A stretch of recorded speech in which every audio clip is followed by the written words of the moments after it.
Let's go.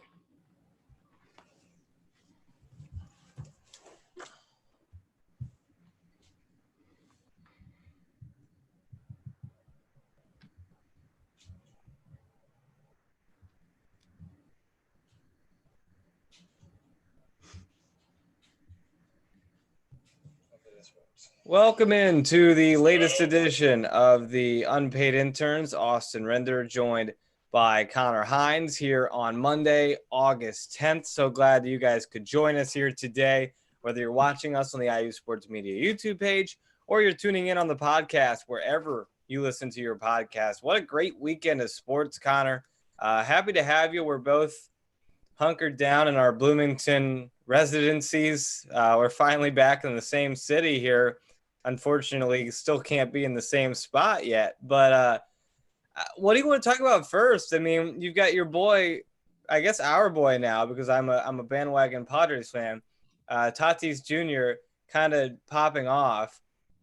And you've got my tournament. The golf tournament was just an absolute blast yesterday. Collin Morikawa at age 23, literally 2 years older than me, winning a professional major event. And I just can't even fathom that. And then you got basketball with TJ Warren and the Pacers. I think TJ Warren might be the Michael Jordan of the bubble. What do you want to talk about first? Yeah, between 21-year-old Fernando Tatis Jr. and 23, 24-year-old Collin Morikawa, Render, we're not looking so great here. No. Just doing a little Zoom podcast on a Monday morning. Our friend Ben Portnoy tweeted out, he's like, we need to have a conversation about 23-year-old Collin Morikawa just won a major, and I'm out here ordering Chinese and getting ready to watch Netflix. And then, who was it? It was Michael Dugan responded, and he said, "Let me talk to you about Fernando Tatis Jr." Yeah. No, I mean, look, we have shit to. Oh, God, I'm sorry, I just swore. We have things to talk about here. Apologies to all the family listening at home. That was off. How dare you? I apologize. But look, we have things to talk about. I'm just so excited. The point is I'm just so excited because it feels normal, even though it's not. We just have things to talk about. And you know, at the end of the day, as we've talked about time and time again, I think, you know, golf is one exception. We're going to see how other things move, you know, without the bubble format moving forward. But I mean, in an expected sort of way, the NBA is just so successful with this, regardless of, you know, on the baseball side of things, it looks for the time being like the baseball season is going to continue. I think Rob Manfred's going to do everything he can to make sure it continues. I mean, it makes sense why, you know, now you understand why this 60-player protocol is in place, or the 60-player pool, because the Marlins and soon to be the Cardinals are literally going to be close to AAA teams, minor league teams here in the coming weeks. But that's why you have that protocol in place. It makes sense. So baseball's surviving, but I don't think you have that same concern with the NBA because we're talking about TJ Warren going off. We're talking about the Pacers beating the Lakers like it was a regular, you know, NBA season. We're not the conversation in basketball right now is not being dominated by coronavirus in the same way that it is sometimes in baseball. Well, we'll talk NBA a ton. We have resident NBA expert Ben Ladner coming on. We had him on back in, I think, episode 2. And we're having him back on because I've never met a man who knows and loves the game of basketball more than Mr. Ladner. But so we'll talk plenty of NBA here in the coming half an hour or so. But I do want to get to, first off, I went on my soapbox with Tamar on Wednesday and just talked about how appreciative I was of golf for making this work and getting me to a major championship. That was so much fun. And I literally forgot that we were in the middle of a pandemic. I didn't move from my couch yesterday from like 3:30 to 9:30. It was amazing. I got up to make some chicken nuggets, but that was it. This whole I didn't move for 6 hours thing is a recurring theme for you whenever there's a big golf weekend. I feel yeah. I mean, if you've got golf on, I'm not moving. I mean, it's just how it is. But it was really awesome to have So major tournament back. so explain to a golf layman like myself what. So this was the PGA Championship, which I learned about literally 48 hours ago. Is this the close of the season now? There's No, only they one had more. to they had to move it. A lot of schedule changes in golf. They changed the schedule 2 years ago. PGA moved to it used to be the last major of the year. It moved to the second major of the year. But this year, because everything's been so shuffled up, it's the first. The US Open is in a month, mid-September, and there's no British Open. And then the Masters is in mid-November. Okay. So that's where we stand. We still have two more majors. I couldn't be more excited for them after yesterday. I do want to talk, Connor, before Ben Ladner comes in. We'll probably talk to him about this too. The hashtag We Want to Play movement that is getting Yes. a ton of traction. They're talking about it comes out from this Twitter account that is like the National Collegiate Players Association that I didn't even know was a thing, but its Twitter account has been there since October 2010. So clearly this has been a thing, but like all of a sudden it started with Trevor Lawrence, like fighting back on Twitter. Look, this is what the players want. We want to play. Of course you want to play. It's your sport. Like we get that. But then all of a sudden you get this like actual document that like is professional and it's not just a hashtag. And all of a sudden you see all 5 Power 5 players coming together and it might be more real. Does this have any chance of landing? I think it does, because we just simply cannot say anything doesn't in 2020. Tom Allen is actually speaking with the Indiana media as we speak right now. Purdue just announced that they are delaying their announced media availability of today. There will be no media sessions today as originally scheduled. Tweet from a recurring guest of Unpaid Interns, Zach Osterman, says, Tom Allen says he hasn't had a bunch of players reach out in a concerned way about supporting for wanting to play in the fall, but he knows based on social media that is in mind for many of them. Watt Fillier, one of Indiana's top wide receivers this year, just tweeted about it. Another quote from Tom Allen: as long as the doctors say we can do this, as in practice, we're going to.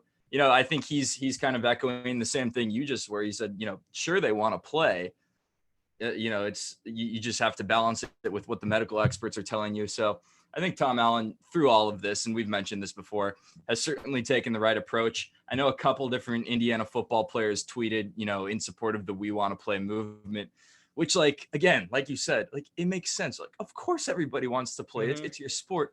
But at a certain point, you have to prioritize, you know, bigger things going on in the world. But I understand where Trevor Lawrence is coming from. It completely makes sense because a lot of, you know, to be fair, on either side of the aisle, and I hate to make it a political thing. I don't think it's a political thing. I think you should just wear a mask. But on either side of the quote unquote aisle with this whole coronavirus thing, you know, you have people, you have lapses in judgment, frankly, you know, in either perspective. So at the end of the day, what I think, and it's much easier said than done, is that, and I think that's what Tom Allen is saying as well, is that A, you got to follow the advice of the government. You got to follow the advice of medical professionals.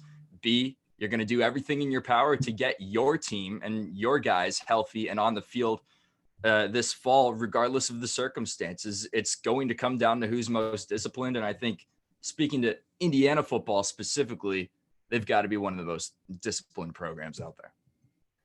It's very interesting because I just kind of was laughing. Like, of course you want to play. We get that. We want you to play, but like, it just doesn't make sense right now. And all of a sudden you see like this document or this graphic that is tweeted out from the NCPA, I think is what their Twitter account is. And I was like, whoa, okay, this seems a little bit more serious than just a hashtag that people are tweeting out. So we'll see if that gains any traction. But it sounds like the overall, putting that aside, it sounds like we are not in a good spot in terms of college football. And we knew. Pat Forty has been kind of heading this up on Twitter, saying that there's a meeting, or they're expecting to cancel. I saw Big Ten. I think there's another conference in there. I think Pac-12 is the other conference by tomorrow. So it's kind of something we've seen coming, and it feels like they've delayed the inevitable almost. Yeah. Well, here's the question at this point. You've got a new commissioner in Big Ten commish, Kevin Warren. You've got the MAC, which is obviously a non-Power 5, Midwest-based conference, canceling all fall competition earlier this week. You know that the SEC is going to be one of the last, because since day one of the pandemic, they've been determined to play football, because we know how big football is in the South. We've talked multiple times to multiple different guests about that. The question is the Big Ten going to wait this out? And, as long as they have, as they have continued to do, are they going to wait until they can't wait any longer? Which, is a matter of perspective, if that's a good or bad thing. Or is Kevin Warren going to say, look, I understand where we're at as a nation. I understand what the MAC's doing. Obviously the MAC being based in the same region of the country as we are. We need to take the lead on this and, take charge and say that we're going to postpone as well and be one of the first, Power 5s to do it. It's sad that it's a money thing, but it's a money thing. The reason why the MAC is canceled is just because the finances aren't working right now. And the reason why the Power 5s haven't is because they can afford to not cancel up to this point. So I think what Kevin Warren and what the Big Ten does moving forward is going to be incredibly, significant, incredibly important to his legacy in his first year as commissioner. Only time will tell. I definitely think that the way things are headed right now, you could see the Big Ten hanging out for a little while with the SEC and the rest of them and trying to get sports on the field, because every time we've seen this conference make a statement, it's been about, no guarantees, obviously, but this conference in particular is going to do everything in its power to get competition played in one capacity or another. I think we might have a very interesting 48 hours coming up here. If something is done, I think basically if what these players are doing works, it's going to go quiet for a few days. If what they're saying has no input whatsoever, you're likely going to hear of the cancellation of all fall sports by tomorrow. But if what they're doing at least makes some sort of imprint on the presidents of the universities, the commissioners, maybe you don't hear anything today or tomorrow and it moves on quietly. But there hasn't really been a good sign yet for college sports. And this also begs the question that I'm sure we'll talk about. I guess you got to talk about it sooner rather than later, but college basketball, does that become a bubble idea? Do you try and bubble the conferences? What do you do? So yeah, go ahead. Thoughts on this from you? I read a piece on The Athletic this morning. Yep, I just saw the map on Twitter. I didn't read the piece though. So essentially the idea is like 60 something different bubbles or pods of I would say like 8 to 10 teams in each, Division I teams in each. But, and I'll try to pull it up in a second. You've got essentially in, one of the pods in like Albany, New York, you have Syracuse, St. John's, and then all the like UMass Lowells of the world. You know what I mean? And it's like their logic was, well, we've seen, these such and such low end Division I schools challenge, Power 5 contenders like Syracuse in the past. I just don't see how the competition is in any way intriguing in that format, because obviously in that situation, you've got Syracuse and St. John's duking it out with all the other guys, essentially in their own bubble. Where you are. because if you're like Indiana, you could get in a pod with Notre Butler, Dame, Purdue. Purdue, Butler, Kentucky, Louisville. Exactly. Which You is can it even was just electric. But it just, Illinois, yeah. Ohio State. It would be great. And you throw Ball State in there, maybe Ball State pulls off some upsets. I don't know, or Indiana State. But there's definitely something there. But you're right. There are some regions in the country that are a little bit like out of it in terms of as deep of talent. Here's a tweet going back to what we were just talking about. A tweet from Matt Hayes. Power 5 AD just texted me, quote, "It's looking more and more like it's Big 10 and Pac-12 versus SEC, ACC, and Big 12. So there's something for you, at least from a behind the scenes look, is it may be the Big 10 and the Pac-12 being like, look, we can't do this. And the other three saying, we need to do this. We desperately want to do this. But that's enough college football, college basketball talk for now. We're going to bring in Ben Ladner, a recurring guest here on Unpaid Interns. Ben, we're so happy to have you. I was saying earlier, I think you're the smartest basketball brain I've ever met. So you're the perfect guy to have on here in the midst of an absolutely insane NBA bubble so far. How have you kind of been taking in the NBA season? Constantly, I guess. And thank you for the kind words at the top there.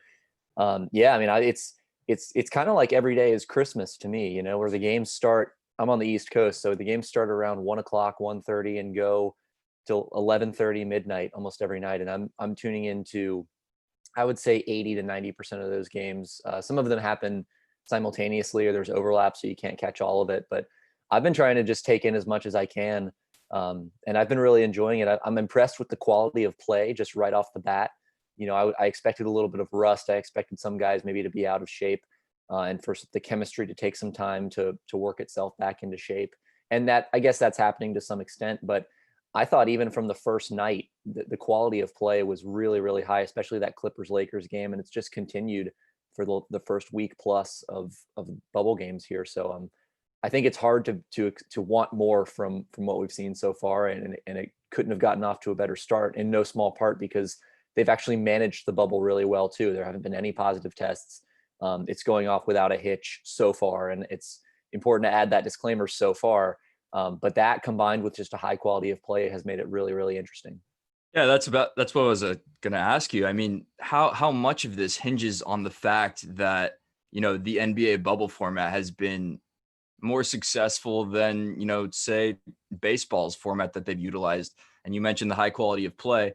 How much of that, normalcy, like Austin and I were talking about before you hopped on, the fact that the conversation in the NBA right now, as it always has been dominated by, what's actually happening in the league, whether it be on the court or off the court. We're actually talking about TJ Warren, going off. We're talking about the Pacers' big win over the Lakers, whereas the baseball conversation right now is being dominated by 6 new positive cases, in such and such team. How much of that, bubble format and its success do you think has allowed us to just focus on basketball again and get a little bit of normalcy? Yeah, I think you hit the nail on the head. I think the NBA was helped by the fact that they didn't have that much of their season to finish. Like, they're not trying to pull off an entire regular season. So I think that makes the idea of doing a bubble a little bit more palatable. And you're exactly right. I think doing it in a bubble is the only way to do it. And I think one of the reasons we've seen the MLB struggle, I think one of the reasons we'll see the NFL struggle, and the reason that college football is basically not going to happen and college basketball could follow, is because the NBA, like NBA teams, are not traveling. They're not leaving to go to different cities. They're all in one place. And, that's a tough thing to do for a full season. And like I said, I think just having a smaller portion of the season to complete makes that a little bit more easier, a little easier. I'm really curious to see what happens next year when the NBA has a full season to complete. I don't think that we'll have, it doesn't look like we'll have a vaccine, or that the pandemic will be over by then. And so, is it going to be possible to do an entire regular season inside of a bubble? And if not, can the NBA have as seamless, a schedule as they've had so far, if they are traveling to different markets, if they are moving across to different cities, and they're not all in one centrally located place. So, props to them for doing the right thing, I think, by doing it in a bubble and just taking every safety precaution they possibly can. But I think and that's been a challenge, but I think the bigger challenge is going to come when they have a longer portion of the season to execute, and what kind of strategy they're going to be able to take there.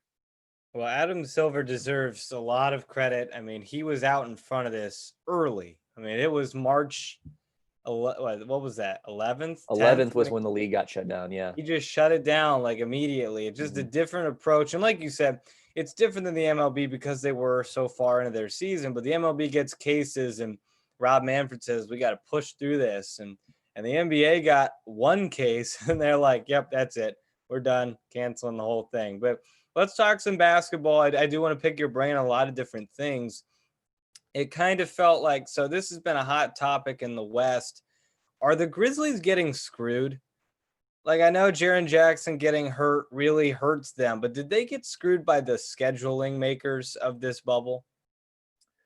I don't think so. I mean, Jaren Jackson not being there definitely screws them, but that's not really, that's kind of beyond anyone's control. I actually thought the format at least was quite favorable to Memphis. It made it hard for them to fall out of the 8 seed with only 8 games being played. It made it really unlikely that a team like the Pelicans or even the Blazers or the Kings or Spurs, whoever else is in that mix for the 8 seed, would be able to make a run to pass them. So at the very least, they would be guaranteed a spot or effectively guaranteed a spot in this play-in tournament that looks like it's going to happen. So, the alternative would have, I guess one of the alternatives, had there not been a pandemic, would have been they just play out the rest of the regular season. And I think that is actually less favorable to Memphis because it did not look like they were going to hang on to the 8 seed to me if the regular season had finished as scheduled. I thought New Orleans had a lot of momentum. I thought the Blazers, if they were able to get Nurkic and Collins back during that time frame, would have been a dangerous team. So I think this format was more favorable to Memphis than just a regular season would have been. I guess the most favorable would have been just capping it and saying, hey, the 16 teams that are in the playoffs now make it. But, that kind of takes some of the drama out of it. So I think, they had every opportunity to hang on to the 8 seed. They still might hang on to the 8 seed. They're not out of it by any means, but certainly losing Jaren Jackson and losing Justice Winslow too, who never played for the Grizzlies. But you have to keep in mind, I think that, one of the reasons why the Grizzlies had such a surprising season and were able to get off to such a good start at the beginning and then, kind of up toward the All-Star break was that Jay Crowder played really well for them. And he wasn't the main driver of their success, but he was traded at the trade deadline for Justice Winslow. And so, it's not like Jay Crowder was some world beater or anything, but he was at least like a capable NBA veteran that they could have on the court. And they traded him for a guy that still has yet to play for the Grizzlies. So that's just like taking an entire piece out of your rotation. So they were weakened in a lot of different ways by injuries. And that's tough for any team to sustain, let alone a team that's being guided by a 20-year-old point guard with a 21-year-old, 22-year-old center and, a 23-year-old power forward. Like this is a young team that I think was bound to wear down in the regular season anyway, as they sort of hit rookie walls and figured out the learning curves and things like that. So I think the bubble format kind of helped them to some extent. And, if they lose this opportunity, I think that's kind of on them. Who's your rookie of the year before we move off of the Grizzlies? Yeah. I mean, Ja Morant's been great. Zion gets all the hype, but he hasn't played as much as Ja has. And then you got some other guys like I think Kendrick Nunn has had a great season with the Heat. Who's your rookie of the year? Yeah, I think it's Ja. I think I think there will be people who say that he's going to win it because he played more games than Zion, and that's partly true. But Ja Morant also had one of the greatest rookie seasons in modern NBA history. Forget availability, forget how many games he played. Like, even if Zion had played a full season, I still think this would have been a close race. Now, had Zion closed the season, had he gotten up to that, 1,000-minute threshold and maintained the level of play that he showed, I think he would have had a strong case, especially if the Pelicans had jumped the Grizzlies for the 8 seed. But Ja had a really, really special season. And I understand the case for, well, Zion was the best rookie. He was the most outstanding. He was the most impactful during his time on the court. But I also think availability matters. So I had Zion second on my little fake ballot that I did, just because he was that good. And I understand he barely played by, full season standards, but I thought he was really good. And I actually thought Brandon Clark, one of Ja Morant's teammates, was the third best rookie this year. I know Kendrick Nunn is one of the 3 finalists, but I actually thought Clark was the better player this year. Although, I get the case for Nunn, and I thought he had a good year too. So I thought it was a strong year for rookies, but those 2 at the top were really, really special. And I think could be like, Hall of Fame type of talents coming from the same rookie class. Availability is the best trait, right? Availability. You can't win anything if you're not available. That's right. Ben, how much more difficult do you think that was for Zion, given that, the Pelicans came up short? They're currently 30-40. Got that win down the stretch against the Grizz, but obviously a team, regardless of its reputation, is going to get the media attention when a guy like Zion comes to that organization. But, there was initial talks when the bubble format was restarting about, the NBA just, scheduling towards the Pelicans, trying to get Zion in the playoffs. Yeah. From the PR perspective, how much tougher was that going to be for Zion, or how much tougher is it going to be for Zion, given that he's on a struggling team like the Pelicans? Yeah, well, that's a lot of pressure to keep onto a 20-year-old rookie. They kind of put the fate of the league in his hands in a lot of ways. And I think the league is, obviously still in a fine state, but you're right. I think a lot of the formatting of the bubble was due to sort of the cascading effects of wanting to get Zion in that picture, which I understand. It added a certain degree of risk to the bubble. It added the Suns and the Wizards to the bubble, although the Suns had actually played well. So maybe we can't criticize the NBA as much as we did initially for that. But yeah, I mean, as far as long-term, Zion playing for a bad team, it's strange. Like I really think this Pelicans team underperformed this year when you look at, and it's not even their fault because they had so many guys missing. Like Zion obviously missed most of the season. Derek Favors, kind of a sneakily important part of their team and especially their defense, had some injury issues and some personal absences. So they just didn't really have the team that they envisioned having for the full season. And I think that hurt them a lot. It wouldn't surprise me at all if this is a team that gets into the playoff mix next season, once Zion has his legs under him, once he has an off season to condition, assuming next season even happens.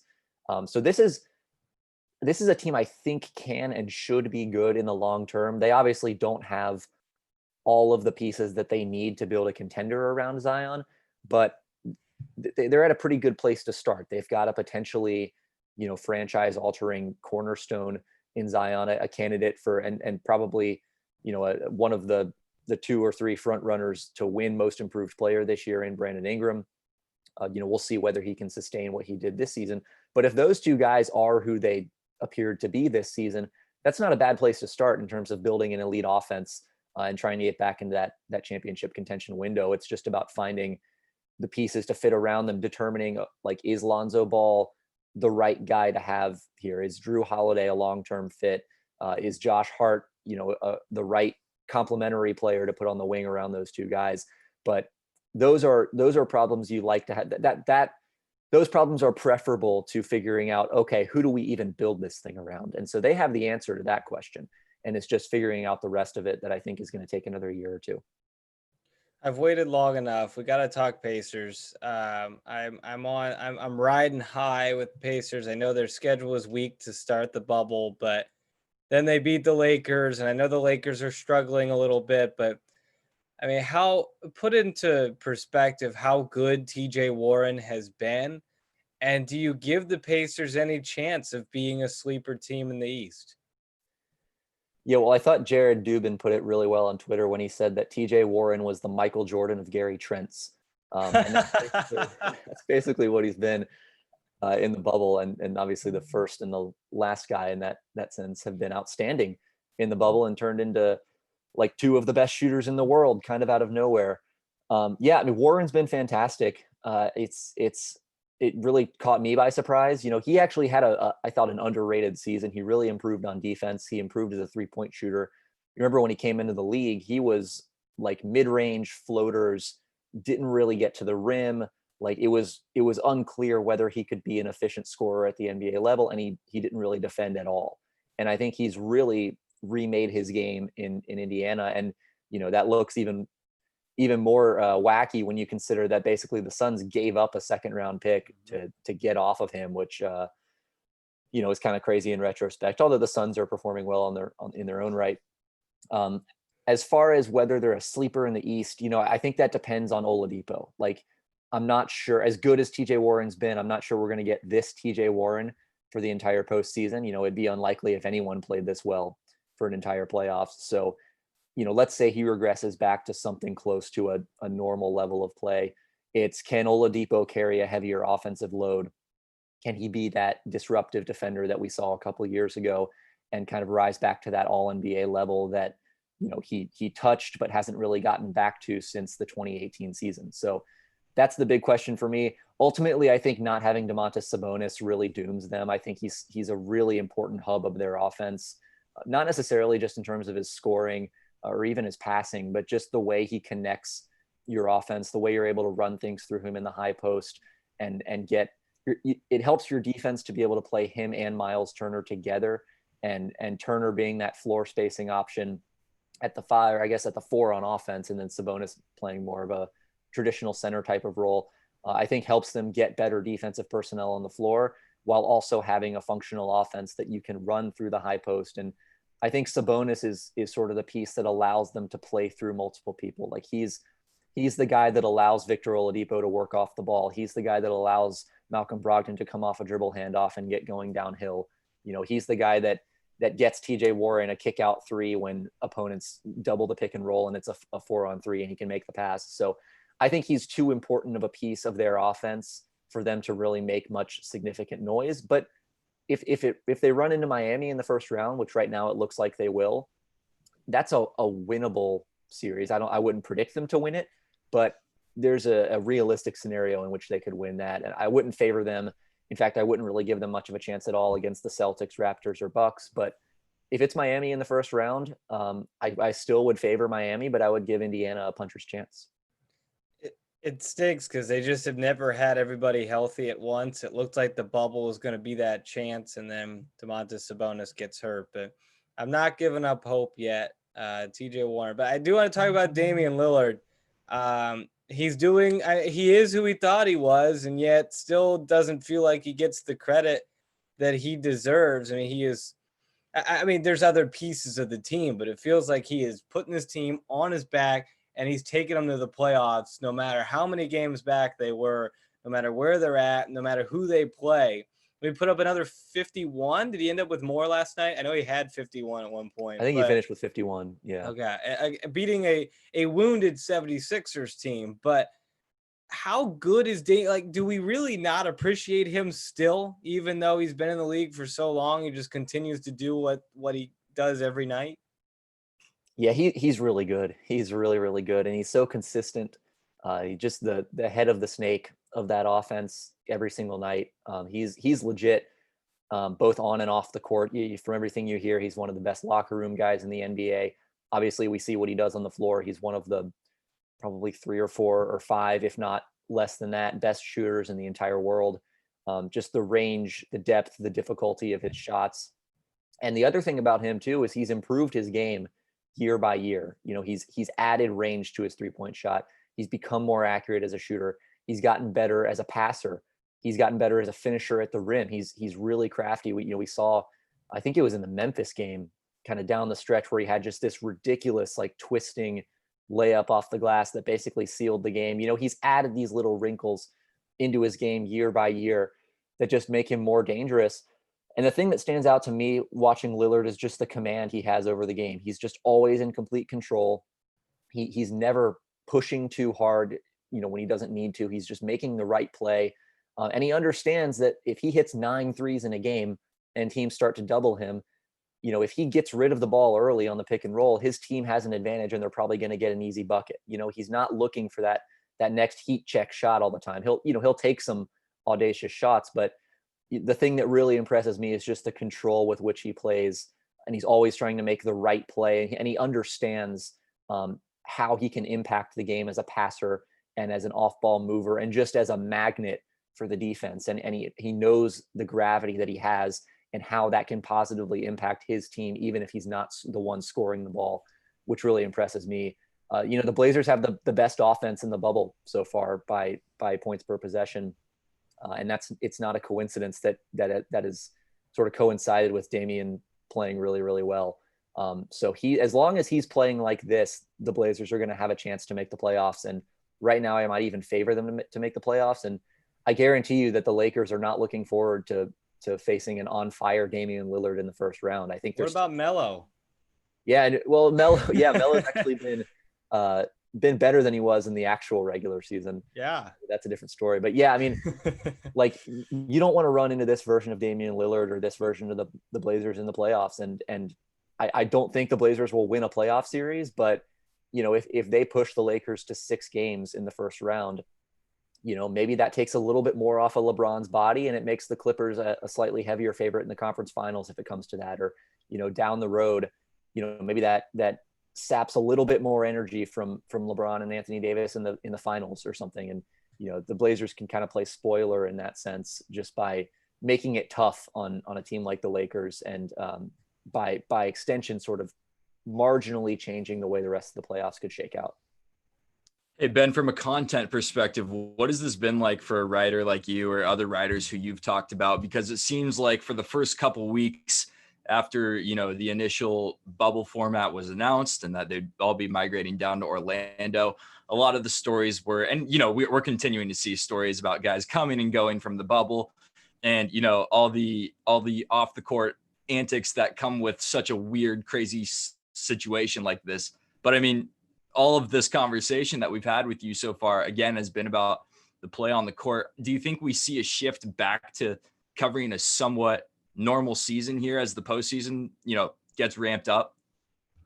Yeah, I think so. It certainly feels to me that it almost feels like we're in early April to me, where we're gearing up for the playoffs. We're looking at matchups and tactics and the way guys are playing and different lineup combinations and just preparing for setting our expectations for the playoffs. That feels really good to me. That's the kind of stuff that I love doing. That's why I like to cover basketball, is that kind of view of the game. So it has been nice to sort of return to that. It's impossible. It's going to be impossible as long as we're in this situation to just focus on that. There's way more important things going on in the rest of the world that are just, at this point, you can't divorce them from what's going on in the bubble. And the whole reason there is a bubble is because the rest of the world is so messed up right now. And then obviously we're seeing, the players address important issues like racial injustice while they're in the bubble. So it's sort of inescapable in that sense, but it is nice just to have basketball to talk about and to watch and to sort of consume in any kind of normal way. And you do have the option to say, okay, now if I want to, I can break down the way that Damian Lillard is attacking in the pick and roll. I at least have some data and some game film to go off of. And I think it's exciting too to look at how these teams have changed over the last 4 months, because some teams are picking up where they left off. Some teams are lagging behind. Some teams are slightly different teams than what we saw back in March. So just looking at, I guess, just how these teams look on the floor, whether they're different, whether they're similar, has been really interesting. So there is definitely much more to talk about than there was when we were still figuring this thing out, and when we weren't even sure if the season would continue or who would be a part of it or anything like that. The only speculating happening now is about the basketball. It's not about will they play or how will they play. It's about who's going to play better. And so I want to get to that with you. I'm sure you have your opinions on how the season's going. Give me a sleeper. Give me somebody who's not the Lakers, the Clippers, the Bucks, somebody that maybe people aren't giving enough credit to that could make a deep run. That's a good question. I mean, I don't know if I'd classify them so much as a sleeper because they're the number 2 seed in the East, but the Raptors have looked pretty good to me so far. And really all season, I've been a big fan of them. They're my favorite team in the league to watch, obviously the defending champions. And I think they have a better shot at repeating as champions than people might give them credit for, which is understandable because they lost the reigning finals MVP plus another starter on the wing. So that's a lot to lose in one off season. And it would stand to reason that they would fall back in the championship pecking order. But the way this team plays, they're so cohesive, they're so smart, they're so instinctive, they're so good on defense, that it's hard to count a team like that out, because I think that the creativity in particular that they show on defense is really going to translate well to the playoffs. They're so adaptable when it comes to changing their scheme and changing up their coverages and their looks, even from possession to possession, and they have such smart, intelligent defenders that they can almost improvise defense on the fly, in an NBA playoff game, which is really, really hard to do, but they're that kind of team. The question I have about them is just whether they can score, because you look at a team like the Bucks, the Lakers, the Clippers, if they get that far, those are really, really stout defensive teams, and they take away the rim really well. They take away the shots that I guess the sort of system buckets that come from running just a really smart, democratic sort of ball movement heavy system that Toronto likes to run. Those elite defensive teams are really good at taking away those easy baskets. So if you take that away, if you cut out some of their transition opportunities, I'm not sure they have the half court offense to score against those elite teams. But if they can slow the game down to their pace, make it a defensive grind, and hit enough shots, like they're as dangerous as anyone outside of the LA and Milwaukee teams. And then in the West, the Rockets have really impressed me. And I think the big question about them is their defense, but they've been really, really disruptive and really, really active on the defensive end. And I think that's sort of the blueprint for them when you talk about like what's their formula for winning a championship, right? Because if you're not one of these top elite teams, you sort of need a formula for like what needs to go right and how it's going to happen. And I think for them, it's be the best offense in the bubble, which they absolutely can do. And then just be competent enough on defense. And they're doing that by getting deflections. They're doing that by taking charges. They're doing that by getting in the passing lanes, forcing turnovers, and trying to create easy buckets on the other end. And because they play so small, that's kind of their only option. They don't have like a lockdown isolation defender. They don't have a pillar on the interior like a Rudy Gobert or a Brook Lopez or an Anthony Davis. They sort of need to do it by committee. They need to do it by being active, by being aggressive and taking risks. And they've done that beautifully so far through 6 games. And if that can translate, if that continues into the playoffs and they can bother teams and force turnovers and get deflections and things like that, they have an outside shot, I would say, to maybe crash what appears to be a 2-team party between the two LA teams. It feels like Indiana basketball in the pros is playing more of a pivotal role than it has in past years, because you got Victor Oladipo with the Pacers. You got OG Anunoby becoming a really solid role player with Toronto, who I completely agree with you. Even as the defending champ, feels like they're getting underappreciated a little bit. And you understand why, because they lost Kawhi Leonard. And then you got Eric Gordon, who I believe is still out right now with injury. And if he can come back, he makes that Rockets team better. And there's a lot of attention around him too. So it feels like pretty good time. If you're an IU fan who doesn't have a pro team, you could jump in here. You got a couple of guys to root for around the league. And I think that's really fun to think about. All right. And don't forget Thomas Bryant either. Yes. Who, I mean, the Wizards are inconsequential in this whole thing, but he's actually playing pretty well. Playing really well. Props too. Give me your before we go to champion, because I heard a little, I don't know if it was a Freudian slip there, but when you were going through the Raptors opponents, you just threw in the Clippers in the finals. So I'm thinking that's who you're going with. But I want to hear your MVP, because this has been a huge debate. Giannis, LeBron, who's the MVP? Who would you give it to? I wish there were a way to acknowledge how great LeBron has been this year without making just insane, like out of left field arguments for him winning MVP. But it's Giannis, like LeBron has been amazing. And I have really enjoyed watching LeBron. I think he's the best passer in the league. I mentioned the control that Damian Lillard has over the game. You talk about commanding a basketball game. No one does that better than LeBron James. He is in total control all the time. He, lines up the pins and knocks them down on every possession as well as anybody. So he's amazing. I think he's the best player to ever play, certainly the best player of his generation. And he had a great season, but he wasn't as valuable as Giannis. I don't think there's a real statistical case to be made that he was. Giannis was the best player on a historically dominant team.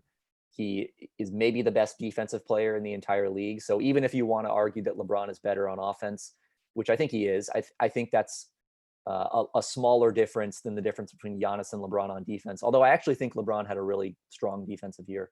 But Giannis is just on a different level. He brings it on both ends. He's a force. He's the best player on both ends of the floor in basically every game that he plays, which is like you rarely ever see that.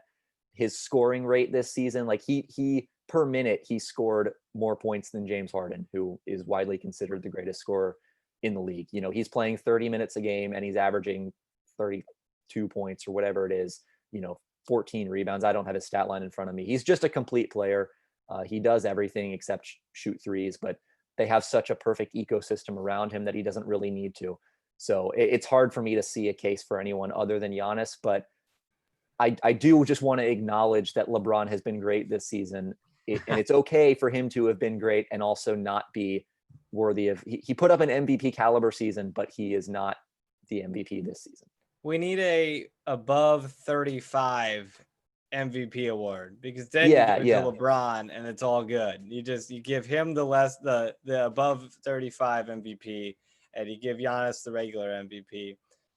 Quickly, you may not know as much about the finances and whatnot, but what do you think Milwaukee needs to do on the court to lure Giannis into staying? Win a championship would help. I think that's well, it didn't help Kawhi.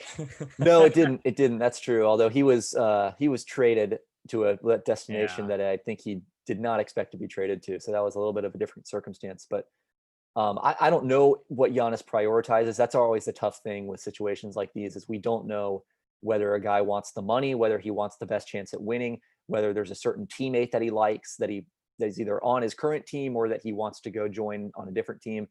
Maybe he likes the weather better in a different city. Like it's impossible to know what's going through a guy's mind in a situation like this. But winning a championship never hurts. And it seems to me that Giannis cares most about that he just wants to win. He wants to be in position to win championships on a regular basis. And Milwaukee has put that around him. I do wonder about their long-term championship viability. And so it wouldn't surprise me if he turns down the Supermax, which they can offer him, I think, at the end of this season, becomes a free agent in 2021 and stays in Milwaukee on a shorter deal, just because you can you give yourself more flexibility. Like if the Bucks are headed toward going out of championship contention in 3 years, Giannis could have the option of leaving and going to a situation that's more conducive to winning titles. Whereas if he signs the 5-year max and Milwaukee's not good in 3 years, he's kind of stuck, or he has to agitate for a trade, which people don't seem to really enjoy doing, even though it happens fairly frequently. So I think that's what I would bet on. It wouldn't shock me if he signed the Supermax at all. I think he seems to be a loyal guy. He seems to like Milwaukee. He seems to think that they have a good chance of competing for titles. But I think the thing that we're seeing more and more often in the NBA, Kawhi Leonard did this, Paul George did this when he signed with OKC a couple summers ago. LeBron has done this.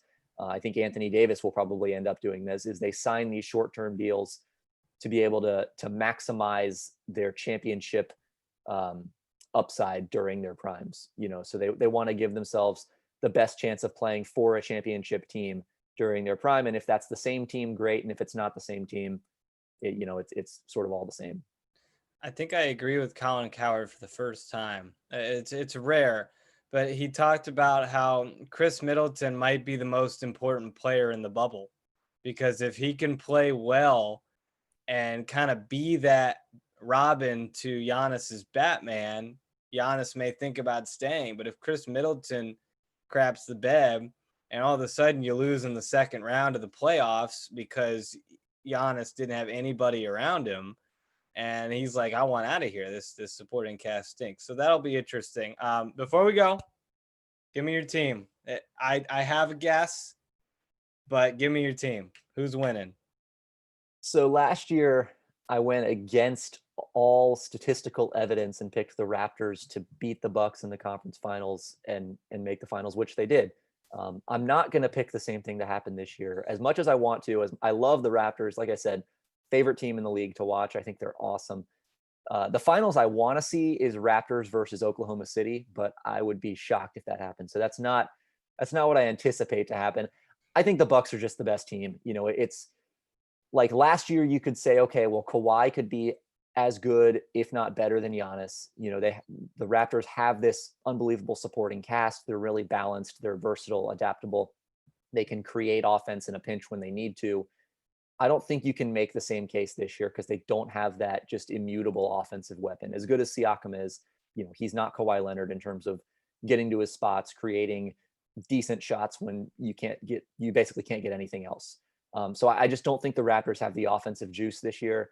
I think the Bucks have been the best team all year long. They're a historically great team, on par with a lot of the dominant teams that we've seen throughout NBA history. So I think it would take a whole lot of mental gymnastics to make a case for anyone but the Bucks. Although, again, it wouldn't surprise me if the Raptors beat them. It's just, I would put that as unlikely right now. So I'm going to say the Bucks lose to the Clippers in 7. I think the Clippers are the most versatile team. That would be fun.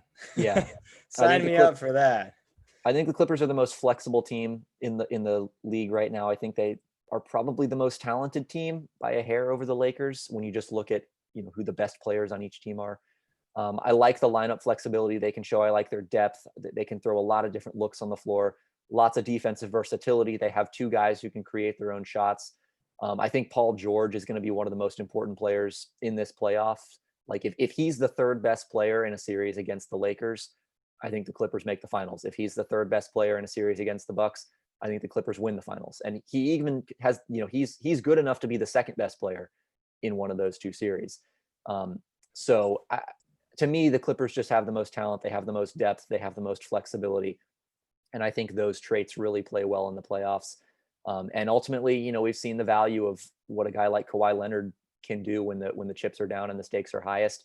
And I think, LeBron is still the best player, so it's hard to count the Lakers out. But I don't trust the rest of the Lakers roster and especially their offense as much as I do the Clippers. So I just think when you look at two-way greatness, like who has the highest ceiling on both ends of the floor, I think it's the Clippers.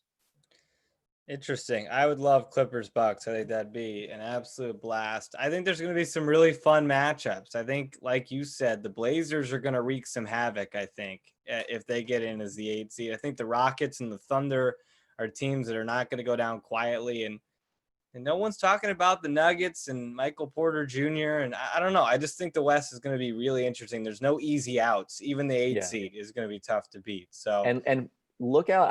I would say look out for the Rockets if they get the 4 or the 5 seed, because that means they avoid the Clippers until potentially the conference finals. I think the Clippers are a bad matchup for them, but I actually think they're capable of beating the Lakers in a series. So if they can hang on, I think right now they're in the 4 seed. They might even slip to the 5. If they can stay in that 4 or 5 range, they're not going to get up to 3. They're dangerous. Like I don't know that I would pick them to beat the Lakers, but they're capable of it. So that's one little little standings related storyline I think people should be following. Yet again, the East is a little bit less than the West. You got like the Magic and who's the 7 seed? Oh, the Nets. The Nets. We like to pretend that the Eastern Conference stops after 4 over here. It really does. I mean, we'll give the Heat a chance. But thanks, Ben, so much for coming on and talking some basketball with us. Always appreciated. Stay safe, and we'll talk soon, man. But thanks for joining us. Thanks, guys. Be well. See you, Ben. Yeah, Ben. Thank you. That was Ben Ladner joining us again to talk all things NBA. He was a Hawks writer this past season for Sports Illustrated, and he is just one of the smartest basketball minds you'll meet. You can literally talk for hours. We've broadcasted basketball games with him. Literally, he is like the ideal color commentator who doesn't actually play the sport, because that guy just knows what's going on. Took the words out of my mouth. He's so analytical, and every broadcast I ever listened to, never got to work with him on WIUX, but every broadcast I ever listened to with him, it was just right when you needed him, analytics just there. He knew Indiana basketball back and forth, and he knew the Hawks back and forth. He's awesome guy to talk to about the NBA. never met anyone who's just more obsessed with the sport than he is. So great guy to talk to on a Heinz, daily. we got to talk before we sign off here. In the 40 minutes we were talking with Ben Ladner, a lot is going on. There's a report from, and now Mike Pegram is on it as well. The Detroit Free Press. I think it's a little premature from what I'm getting. Chris Solari of the Detroit Free Press has tweeted, sources, Big Ten cancels football season. Pat Forty then quote tweeted it and said, it's inevitable, but if this is true, I was just on TV with the BTN people and they had not heard this. So I think he's is he reading the tea leaves a little early? Counterpoint. I was watching Big Ten Network the morning you and I were supposed to head up back to True. I was as well. That back is true. to Indianapolis for Penn State, Indiana. Yeah. The morning after, if you will, the sports world came crashing down. And Big Ten Network was maybe, I don't know, the sixth outlet to break the news that the Big Ten tournament for men's basketball was canceled. So would I be surprised if Big Ten Network was not the first to this? Absolutely not. As Pat Ford said, it's inevitable at this point. I mean, let me read you this Jim Harbaugh quote that just came out here. Okay. Statement from University of Michigan head football coach Jim Harbaugh. Quote, I'd like to address the rumors that are swirling today. I'm not advocating for football this fall because of my passion or our players' desire to play, but because the facts accumulated over the last 8 weeks since our players' desire to play, the facts accumulated over the last 8 weeks since our players returned to campus on June 13th. I am advocating on August 10th that this virus can be controlled and handled because of these facts. The Michigan football program has had 11 out of 893 positive tests, including 3 that were prior to the return to campus. 2 positive tests out of the last 417. 0 out of the last 353. 0 positive tests amongst the coaches and staff. No contact tracing to our fields, weight room, locker room, or facility. 0 pauses in our training. He goes on and lists more. This isn't easy. This is hard. It is proven that's my favorite. I think that's my favorite part of this Harbaugh statement. This isn't easy. This is hard. Thanks, Jim. Appreciate that. It is proven that the conduct, discipline, and structure within our program have led to these stellar results.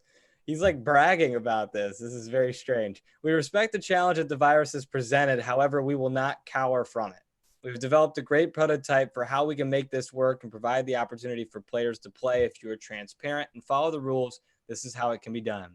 It goes on more than quotes President Theodore Roosevelt.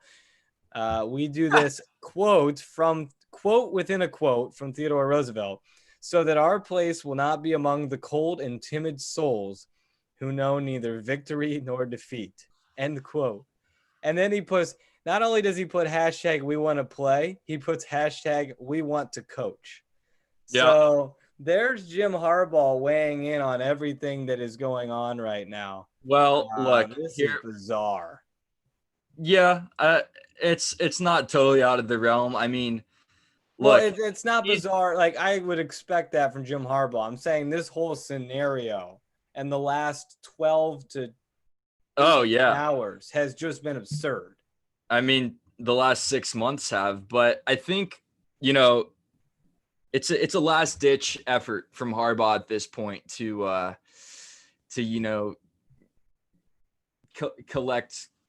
gather some momentum. It might just be too little too late. You've got all the tweets coming out from various local media outlets, per Chris Solari, Big Ten canceled for the fall season. I don't know. Only time will tell. It might be a little premature. There's a lot still to be, decided and discussed. But hey, this is how we let off the show. What's Kevin Warren going to do? Is he going to be on the front end of this? If this report is correct, then they certainly are. Tony Paul of DetroitNews.com We have confirmed all the reports that the Big Ten is kaput for the fall. We'll try to go the MAC route and play a spring football season. So keep your eyes on social media because we're getting reports on both sides. We're getting coaches letting out statements, players on both sides. And I think within the next 24 hours, it'll be canceled. But I think our Wednesday show, we may have another update for you. But that's going to wrap things up here for today's Monday episode. Again, really appreciate the support we've gotten over this summer. We're going to continue to move into the month of August here and continue to try and bring on new and former guests with new perspectives on what's going on in the sports world. Thanks to Ben Ladner for joining us today. Check out all our episodes on the IU Sports Media YouTube page or anywhere where you get your podcasts. For Connor Hines and Ben Ladner, I'm Austin Render saying so long from today's episode of Unpaid Interns.